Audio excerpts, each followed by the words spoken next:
Hey guys, welcome back to Seller Sessions. Today, joining on the show for the first time is Sam Lee. Sam Lee is very well known for his work with Amazon. He's also works with... Not well known.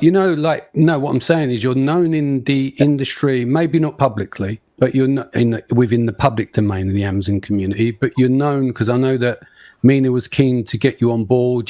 You scaled a lot at Thrasio. Your work speaks for itself. And he said, have a chat with Sam about getting him on, looking at some more advanced strategies and getting stuff set up, So we've got a load of topics to cover today, like building. One thing, and I do it well.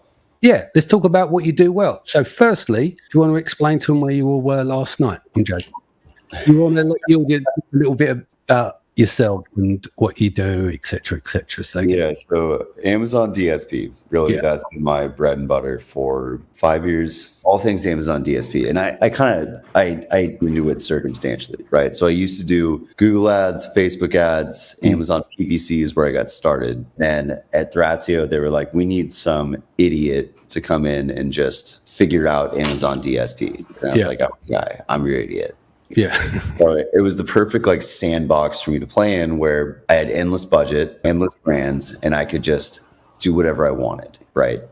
So that's the perfect way to learn something, because there's not a lot of, in my opinion, there's not a lot of literature out there about DSP. How to do Amazon DSP properly. Not a lot of people, because you create an Amazon account, you can immediately access Seller Central, you can immediately access Amazon PPC. Absolutely. But DSP, you need a seat. It's it's a whole different thing. So not everybody can access it. So it's a little bit, there's just less knowledge out there, I would say, about Amazon DSP. So well, there's some barriers, right? So to a degree, it's not so much now minimum spend, and you've got to make sure that everything on Amazon's dialed in first before you use it, and then where there's price point, there's so many different things. And I think it's a bit of a moat generally, but it's getting more and more easy is a to good way to put it. 100%. Because previously Amazon allowed, when they first launched it, they allowed everyone to use it. And then a lot of people used it wrong. And then it gave it a bad reputation because people were like, oh, Amazon DSP doesn't work, blah, blah, blah. But if you use anything wrong, it's not going to work. Absolutely. So that's kind of why. But getting an Amazon DSP seat, generally speaking, is still very difficult. That's part of it. Exactly. All right, so let's start off with, we've got 7 parts to this in a way, but building out the full funnel. What have you been doing over the years that seems to be working in terms of how you're honing in on it? I know it's not exactly the same for everything, but do you have certain ways of doing things now after launching hundreds, if not thousands, of these kind of campaigns? Yeah. The best thing that I can tell you is that it depends on the brand and it depends on the price point. So it's when people launch Amazon DSP and they have a same cookie cutter strategy between brand to brand to brand and product to product, it doesn't work. So the best way to look at it is, how long does it take somebody to decide if they're going to buy your product? If you have a $300 product versus if you have a $10 product, it's going to be a different decision cycle. And what happens often is brand or companies or whoever will be like, okay, a 14-day look back, a 30-day look back, a 45-day look back, whatever it is. And they'll roll that out across brands and products. When in reality, it's if you have a $10 product, in reality, I don't see the value in retargeting people. Because if they're going to buy your product, they're going to buy your product. It's $10. I'm not going to think about it for too long at the end of the day. But if you have a $200 product, more research, more touch points. Right. So it's really about the time that it takes somebody, what is their consideration phase? Yeah. And how long do you retarget somebody? But if you have a $10 product, not more than a week. If you have a $200 product, maybe 30 days. You have to look at it that way. But I think that the mistake a lot of people make is 30-day retargeting or 14-day retargeting, and they roll it out across all the brands or the products. And it's people have to, the best way to look at any form of marketing is to put yourself in the shoes of the consumer. And how long are you going to think about a $10 purchase? Yeah. You're going to buy it or you're not. There's no point in retargeting a $10 product. Yeah, agreed. But for a couple $100, I'm going to think about it a little bit. I'm going to look at options, and then I get retargeted, and then maybe I'll purchase it in 2 weeks. But I don't see the value in retargeting a really cheap product. So I think that's the mistake a lot of people make is they have these blanket strategies regardless of the category, regardless of the product price, and then it fucks up their results. Well, there's the other side, and that's not on you. But look, let's be real. Like, I've got an agency as well. There's a lot of agencies in the space, and I've been here since 2018. So we're 6, coming up 7 years in the game. And there are salespeople out there will just sell you stuff. Oh, you've not got DSP? Let's get you DSP. And then some poor account managers had that shit dumped on them, and it's not suitable. Do you see what I mean? So that's where it also gets a bad rep. That is what I built my business on, is managers that were tasked with the DSP task. Yeah. Right? So it's like, oh, the salesperson says this client wants DSP. Let's just put it on our PPC manager. Let's have them figure it out. Then they want to sell you on something, A, that they don't know what they're doing, and B, they don't necessarily believe in.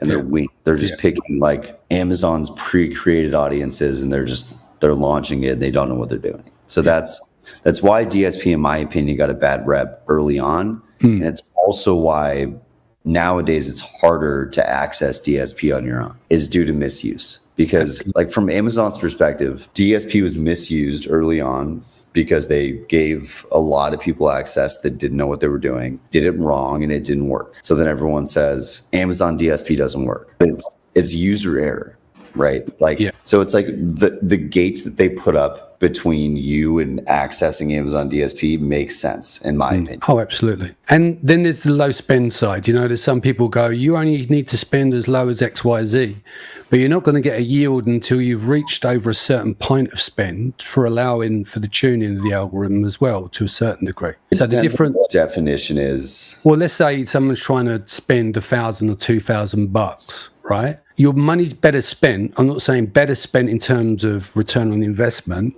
but if you say you got 10 grand a month to play with, it's going to get you a yield of more data to make better informed decisions versus 1 or 2 grand. Do you see I feel 2 ways about this. Go on. On one side, you're right. If you're going to look at it, if you're going to zoom out and you're going to look objectively, what's going to impact my overall sales, my overall profitability, putting more money into it makes more sense. Yeah. On the other side, there's this big misconception that you have to put in 10, 20, whatever thousand in order to test DSP, which is just not the case. No, that's it. That's what I wasn't saying. I was saying is that the amount of information you get on 1,000 versus 10 is a lot different. And because of that, you may miss out. I'm not saying you should spend 10 and waste 10, but 1 to 10 is a big jump in terms of that. Here's the way I look at it. Go on. Yeah. Is there's this misconception surrounding DSP that you need to spend $20,000, $30,000, $40,000 a month in order to. Yeah, that's ridiculous. The reason that people say that is because if you want, let's say, Amazon managed service or whatever, they have a minimum before you can even access the platform. So that's why agencies have copied this model. And they say, if you're not going to spend at least $10,000 a month, then no. That's not accurate. But what I will say is that you need to be running PPC, need to see some sort of, let's say, attrition in investment before it makes sense. Yeah. Right. So like, absolutely. Tap out PPC. Let's put it that way. Like, put as much money into PPC as you can. And then as soon as you start to see a decline in your investment, that's when DSP makes sense. Roll that out and they lift each other up. So it's like, if you can put another $5,000 into PPC and you're still seeing incremental revenue and profit in the bottom line, put it into PPC. But at a certain point, whatever brand you have, let's say 40,000 to 50,000, you're not seeing incremental revenue in the bottom line. That's when you invest in DSP. And then the point is that they're supposed to lift each other up. Yeah. Right. So until, like, if you can put another $1,000 into PPC and still see incremental revenue in the bottom line, do that. As soon as you think that you can't anymore and that you're going to be losing money by putting this extra $5,000 into PPC, run a DSP test with $5,000 over the course of a month, let's say, see what it does to your overall top and bottom line. That's when you test it. You have to, like, squeeze PPC as much as you can. And then if you're just wasting money by adding more budget to that, roll out DSP and then conversion rate lifts for both. And that's kind of the point. Agreed. So let's walk through some of the key metrics. What is it that, what do you focus on in terms of when you're looking for yield, what are the main key metrics you look at to see the performance, let's say at a bird's eye view, at a glance, and then a little bit more under the hood? Yeah. So I would say like the obvious ones are return ad spend, total return ad spend. Yeah. Right. I see. Yeah. But when you get more into the weeds and especially when you go up the funnel, it's like, so in the way that PPC uses cost per click, which has that metric, so you can see it. Effective cost per detail page view is really important. So anything below $1, and I think you're doing good. That's my opinion on like general DSP metrics. The clients that do the best that I work with have 50 cents and below cost per detail page view. I look at that. I look at percent of purchases new to brand. Because the other thing is there's always, and we'll talk about this later, I'm sure, but there's always that question about attribution. It's like how many people that I'm serving ads to and the DSP gets credit for, how many of them were already going to buy it? That's the question, right? So percent of purchases coming new to brand is a good way to look at like generally if you're targeting the right stage of the funnel. Like I've audited accounts that, especially in the supplement space, it's like, oh my God, I have a 20 ROAS, but 9% of purchases are coming new to brand. And it's like, okay, well, you're just serving ads to people that were already buying your shit at the end. So it's like, that's part of how you figure it out. The other way is using AMC. I think it's Amazon Marketing Cloud. I think it's incredibly important, and it shows you the path to purchase, right? So like how many people were introduced to your brand via DSP ad that then clicked a sponsored product ad that then bought it. There's only one way to figure that out really, and it's the path to purchase through AMC. The other way that I look at it is like, I think that there's two ways to really analyze the data and figure out what's working. There's the incredibly complex way where you look at AMC, you look at path to purchase, you look at like you really analyze that data and you use it.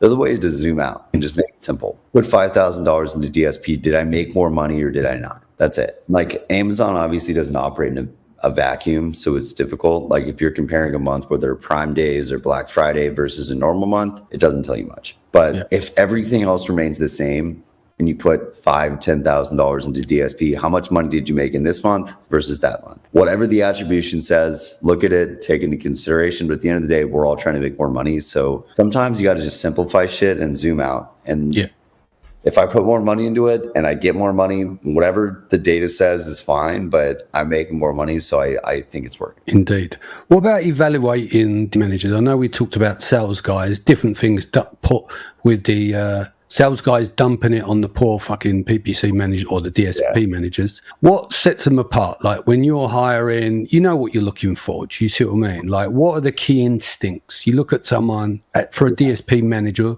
where do they leverage? What's the skill, would you say? So the first question that I usually ask people is, how do you deduplicate sales between PPC and DSP? It's a very fucking simple answer. If they can't answer that for you in a very simple term, they don't know what they're talking about. The answer is a merchant token. So essentially there's a merchant token that's connected to every Amazon Seller Central account. This merchant token, because DSP lives outside, right? Like you can't just log into Seller Central unless you have your own seat and access Amazon DSP for reasons that we previously discussed. The way that you link it, so if somebody sees or clicks an Amazon DSP ad and then they look you up and then they click a sponsored product ad and they buy, the only way to link these things together is through what's called a merchant token. Yeah. You put that in at the advertiser level in the DSP, and then it deduplicates sales. And what I mean by deduplicates is what I just said, it won't count twice. Because if you don't do that, PPC will get credit and DSP will get credit. Yeah, and that's not good. Your data's fucked in. Yeah, and then all of a sudden attribution says I made $80,000, but my total sales are $60,000. So what's happening? They need to be connected in some capacity, even though they're not directly connected, like via, you have an agency and you have a Seller Central account. They need to be connected. And that's through a merchant token. So if you ask any agency or any DSP manager how to deduplicate sales, and they say anything but merchant token, they don't know what the fuck they're talking about. If you look in the back and the back end and they don't have a merchant token applied, they are duping you intentionally. It's different if you have a vendor central account. I don't actually know exactly how to deduplicate sales because vendor central accounts don't have the same merchant token in the same way. But nonetheless, if they're not putting a merchant token in the back end, they are scamming you fully. Good point. They're either ignorant or they're intentionally making their data look better so they can keep you as a client. That's number one to me, because like that's when I audit other people's DSP accounts, that's the most common thing I see is no merchant token input. I'm like, they are making their data look better on purpose. Good. It's being dishonest with the customer. Yeah. What other things to evaluate as well? That's a good one. I would say the other thing is like, this is a little bit tougher to gauge, but I would say like how customized a strategy is per client, right? Like what we talked about based on look back windows. If you have a $200 product versus a $9 product, A, how much are you spending on retargeting, and B, what are the look back windows? Because in the DSP, you can set look back window to anywhere between 1 to 90 for views, 1 to 365 for purchases. Yeah. What are they using? Do they just use 14 days no matter what their client is, 30 days no matter who their client is, whatever? Or do they base it on your price point, and do they look at the data in AMC to decide what is our usual decision cycle per brand and per product? So I see it a lot where it's a 14-day look back window, let's say for a $20 product and a $200 product. It's like that should be 7 days max for the $20 product and maybe 30 to 45 days for the two products. So it's customized look back windows and strategy per product and per brand. And the last piece of it is ask them if they know about AMC and what their experience is with streaming TV and video ads. Yeah, which we're going to cover next, but go on, yeah. Even if you're not running those, having someone that has experience in these areas is very important, because if they don't, they haven't been around the block enough times. Frankly. Yeah, great. So let's get into streaming TV, the OLV and the OTT. Let's have a chat about those. Yeah, so the first thing is we don't even need to talk about OTT, because over the top media, it's a long time running acronym. Yeah. Streaming TV and OTT are the same thing. So everyone, like they're trying to figure out the difference between streaming TV and OTT. They're the same shit. It's over the top media. It's just streaming TV. It's Netflix. It's Hulu. It's Prime Video. It's all these streaming devices you use on your connected TV, on your laptop, on your mobile device, whatever it is. So those are the same shit. But the difference is between streaming TV and OLV, online video, is purely that streaming TV is streaming devices. So like, again, your Hulu's, your Prime Videos, whatever it is. OLV is like Wild West ad streaming space. It's like if you go on your computer and you play Wheel of Fortune or Family Feud, there are often ads in between rounds or whatever it is. That's free real estate that people can use to buy ads and show you ads between those videos in stream or out of stream. In the same way that display ads are broadcast across website, video ads can be bought as well. So it's like, do you want your ads served randomly on the internet in various places for much cheaper? Or do you want it to show up on someone's TV in between episodes of whatever they're watching? And it's expensive. It can work really well. So it's not for everyone, but when it hits, it hits. Yeah, it's definitely going to be dependent on brand, isn't it? What else we got to cover as well? There's one missing, isn't there? What was it? D2C, wasn't it? We were going to talk a little bit about that as well. Yeah, so I think the last thing was NonEndemic. Sorry, yeah. So this one's really interesting, and it's something that in my eyes, like when people talk about where Amazon's going in the next 5 to 10 years, this is something that I don't think enough people are talking. And it's the concept of using Amazon DSP for people that don't sell on Amazon. So as an example, you're Honda, right? Like you're the CEO of Honda for a second. You want to serve ads on Prime Video, and you want to find your target demographic. You know who it is because you're Honda and you have all the data in the world. You can tap into Amazon's first party data to serve video ads or ads in like free real estate on the internet using Amazon's first party data. Yeah. So in the same way that like Trade Desk works, and Trade Desk is a programmatic buying tool. It's a demand side platform. It's how you buy free real estate for ads on the internet. Amazon works in the same way, but the advantage that Amazon has is we have Amazon's browsing and purchase behavior. Yes. Right. So like if somebody's buying parts for a Honda car, let's say on Amazon, my introduction into the PPC world was car parts. So I know there's a big market for it. You can tap into that audience via Amazon's first party data, and you can serve them video ads on, say, Prime Video. One of my former clients, like they ran some sort of push to get more signups, was LA Metro. Mm-hmm. You don't think about them as being an Amazon client because they have nothing to sell. But we were able to use geo-targeting, income targeting, demographic targeting, and serve ads for LA Metro in particular areas in the LA area. So it's much more, there are a million use cases for Amazon DSP just outside of pushing products that you're already selling on it. Well, there's also the use for it for geo rank to increase behavior. I don't know if you've seen some of mine and Warner's show. We were covering the Bayesian update for people to understand ranking a bit better, and obviously how the behavioral aspect happens. And when we talk about the honeymoon period, which doesn't exist, that came in 2015. You've been talking to Awana, I know that. We've done a nearly 11,000 word piece breaking down 2 patents, 12 science papers, and there's over an hour of video talking about BERT, semantic. We also talk about external traffic, but not a lot of people understand the understanding around what a Bayesian update is and the impact. So DSP can be really good if it's very targeted, especially at launch, because of the behavior around the listing, because Amazon launches with based on what's called a best guess, a best initial guess, then you get real data, and then you get an updated estimate, and that's the Bayesian update. But if you were to break it down, what you have is your best guess is basically Amazon looking at the attributes of similar performing products on launch, so it has a basis to mark up on your product. Then the real data comes in. Now that real data gets mixed with the initial data, which is best guess data based on the attributes of similar performing product. And it has the Bayesian update. When it does the first Bayesian update, it creates what's called a posterior. And the posterior gets refined over time, which then works on what's called like a clock, like a Bayesian clock. So depending on how fast the data comes in, your data is pretty much updating anywhere between 2 and 24-hour windows. So if you're launching, but you've got DSP extremely dialed in, sending it to the product page, that creates the behavior around it. So if you've got exposure to really hone in on that, then that is where some people may think, oh, right, I've got a honeymoon period. It's not. It's the fact that you've got very good targeted behavior. And with that behavior, there comes the conversion. So once the Bayesian update's done on the first time, right, because it creates the posterior after, because it's a brand new product, and then it gets refined over time. So all of that behavior data will then go through the Bayesian update again, given a new calculation.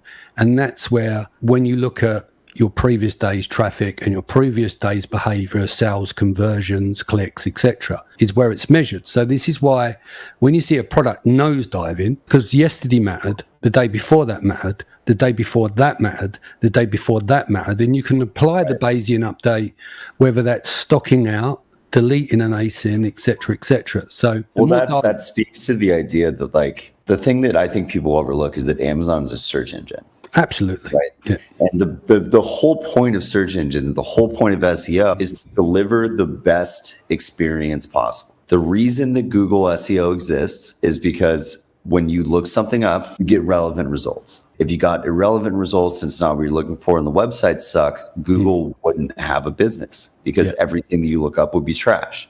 Amazon's the same way, except I would say it's like twofold, because on one hand, Amazon wants to give you the best search experience possible, want to give you good products that convert well, because conversion rate tells Amazon it's a good product, and it tells them that this is what I should show people because they're going to buy it. It gives people a good experience, and it also makes Amazon money. So at the end of the day, like, everything that you do, all the paid ad shit, it factors into your SEO, just because, for one, like, does Amazon make more money on a click or a sale? On a sale. On a sale. So why would they show shitty conversion rate products at the top if the people aren't going to buy? Yeah, and that's part of, because the honeymoon period is actually called a cold start, and that's, every website has that problem. And what people don't understand, this isn't about you. Amazon don't give a fuck. They get the conversion anywhere. They don't care it's you, right? And the cold start is a business decision. It's a business problem, not, why don't we look after these sellers and give them a little honeymoon period? It's not that. It's about churning out the shit. Get out of, like, let's support the new, like, they don't, Amazon does not care. I don't mean, look, this is my audience I speak to. I'm not mocking them directly. I'm talking about from Amazon's point of view. I love this community. I'm talking about these guys are not thinking about us. They're not thinking about your conversion rate. As soon as you realize Amazon doesn't give a fuck about you and whatever's going to make them more money is what they're going to do, that should guide your business decisions. Without a doubt. Yeah. That's why I want to make clear to the audience is that's not an attack on you. That's Amazon's mindset goes back even as far as 2016 when Doria Sonorica from the A9 team were talking about the early stages of the cold start problem. And she used the Harry Potter second book as an example that she had the business team breathing down her neck and the rest of the team saying, what's going on? People are coming to search for it and it's not ranked properly. So that's where the manual overrides and stuff would have to come into play because it's fucking up the Amazon business. It's not just the customer. Amazon needs to churn fast the winners and losers because the more winners they churn, so they need a point of getting a fast situation in place which is the cold start. And that's where the Bayesian update comes in. The Bayesian update wasn't there before and pre-priors. So it used to take a long time ago, a long time to gather the data. So Amazon, effectively, if you count it, they're losing sales because if thousands of products land on the platform each day, you want to get rid of the shit as fast as possible and just back the winners. And it's all about making money and business. And obviously, if they are winners, then the customer gets the best served. And Amazon wins. And Amazon wins. Amazon always wins. Amazon wins. That's it. That's the thing, you know. It's like you have to accept that, and then every decision you make is unfortunately what's going to be better for Amazon. If people buy my shit, if they don't, if I bid higher, if I don't. Like Amazon, they're a business and they don't care about you. Yeah. So they have enough shit to care about. You can tell via Amazon support, they don't really care about you. Yeah. So you have to make the decisions based, like your business has to make decisions based on ultimately sometimes what's best for Amazon. Because that's how you're going to get prioritized. Absolutely. And even with 60% of products sold on Amazon is third-party sellers, there's no leverage there. It's a bit like with Steve Jobs when he took with the music industry. There was no leverage there. Do you see what I mean? And so the music industry learned from the situation with iTunes. So when Spotify and everyone come along, they all had their hands in their pockets. They're all part owners of all these streaming sites and keeping the streaming cash. So they literally run them. And this is why TikTok told Universal, which is the biggest of them all, to go fuck themselves. So they took all the music off the platform. TikTok is bigger than Universal Music and didn't need them because there's enough stuff that's not on Universal. Does that make sense? And then all the artists start complaining. So TikTok done a really good move there. It's like, fuck you. You might be Universal, but do you understand where I'm coming from? But Amazon sellers don't have that play to do. And obviously Steve Jobs was like, this is iTunes. This is what you signed up for, guy. And no, you're not getting a percentage of Apple. Fuck off. Do you see what I mean? Every update that Amazon puts out, like it's like update to our shipping terms. It's never going to be in your favor. Like they have no reason to update shit to make it more favorable to you. It's absolutely. You're going to lose a couple extra bucks here, and we're going to make it a ton. Like that's always how it goes. Absolutely.